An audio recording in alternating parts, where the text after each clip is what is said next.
Former governor of New Hampshire, president and CEO of Airlines for America. He had a signature on that letter that Jessica was referring to. Chris Sununu back with us tonight. Nice to see you, sir. You bet. What are you guys calling for? You had your signature on there along with the CEO of American, Delta, Southwest, United, you name it. See that building right behind us there? Yeah. It's pretty simple. Get your butts back to work. Nothing is more important than paying your own employees, than finding a way through, because it's a partial shutdown. Clearly, it's having huge impacts on the American public, the traveling public. The airlines didn't ask for this. We have nothing to do with the political disputes there. The American public didn't.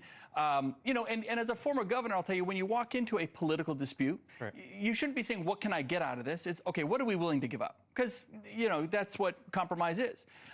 To their credit, I think the administration has said they wanted a leadership change. Democrats looked for some leadership change out of Homeland Security. The Republicans capitulated and Kristi Noem's moved out. They wanted body cameras. That's happening. They wanted the Minnesota situation better managed and calmed down. That's happening. So not to play sides, but now hopefully the Democrat leadership can step forward and say, okay, this is what we're willing to give up, and actually find a compromise. So, look, you are seasoned in politics, right? As a former governor and the like, and you just sort of laid out the political dynamics here. Are you willing to say that you believe it's the Democrats at this point who are the roadblocks, or are you not willing to go that far? Well, look, I think leadership has to talk. Right now, we know folks are in the room and nobody's talking from a leadership perspective. So either members of some of the rank and file Democrat senators need to tell their leadership, hey, engage, right? Just have a conversation, whatever it might be.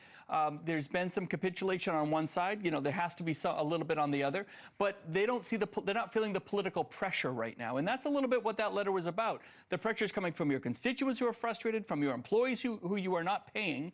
By the way, you know, any business in America, imagine if the Hill decided not to pay their employees. Yeah. The irony is the federal government would be on your doorstep tomorrow, you know, trying to shut you down. They're the only organization in America that seems to get away with it. So we're just saying, look, we're not saying what the outcome needs to be, but this has to be funded. We have FIFA coming up. We have international travel. We have record numbers of travel, as you showed.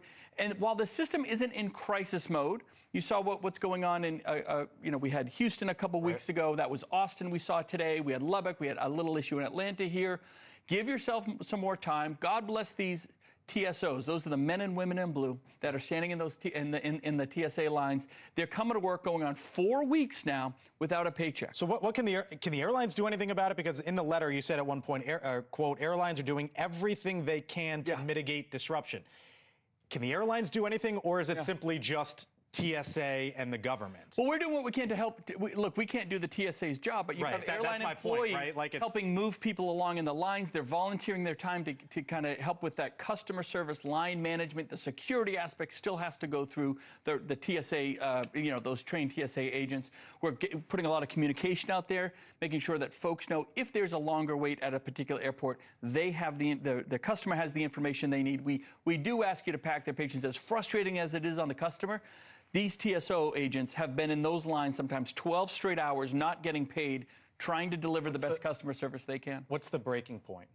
I don't think there's a breaking point. That's the challenge, is that it's not like last time where flights will be canceled or even delayed. The flights are leaving and arriving on time safely as they ever were, because air traffic control is fine. They're fully funded. This time it's just TSA, so it's just really a customer backup. You'll see some hot spots here and there. Folks should not cancel their plans. They shouldn't cancel their summer plans or their flights. They should stick with it, just give themselves a little extra time. I think the breaking point is really when the American public pushes on their representatives and says, look, it's not just a Schumer thing. It's not just a Democrat or Republican thing. I think I'm a believer that every U.S. senator has an opportunity to be a leader. Every member of House of Congress has an opportunity to stand up and provide the leadership that isn't there right now. I got to run, but you know politics. Give me a number.